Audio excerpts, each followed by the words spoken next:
Promesse biblique du jour, bonjour à tous.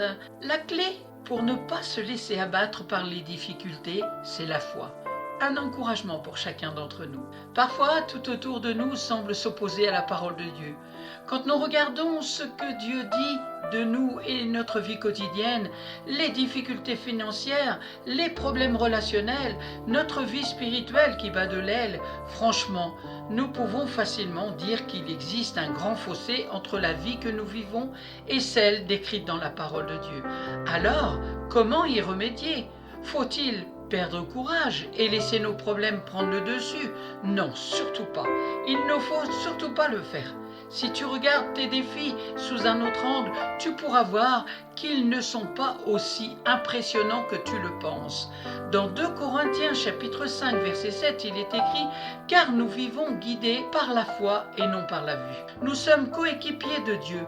Parfois je me demande pourquoi Dieu a voulu que les Israélites fassent le tour de la muraille de Jéricho pendant 7 jours. Et le 7e jour, ils ont fait le tour 7 fois.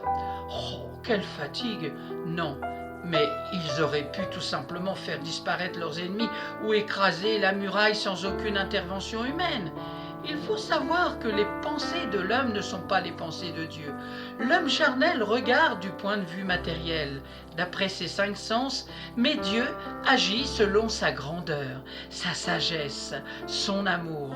David avait compris ce principe. C'est pourquoi il s'est écrié « Que tes pensées, ô Dieu, me semblent impénétrables, que le nombre en est grand ». Psaume 139, verset 17. Nous servons un Dieu fidèle.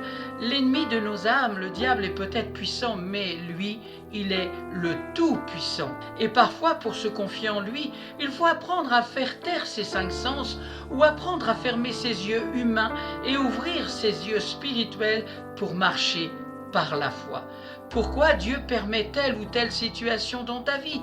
Bien-aimé, je ne le sais pas, mais ce que je sais, c'est que Dieu t'aime d'un amour éternel. Et dans sa parole, il dit qu'il fait toutes choses pour le bien de ses enfants. Amen.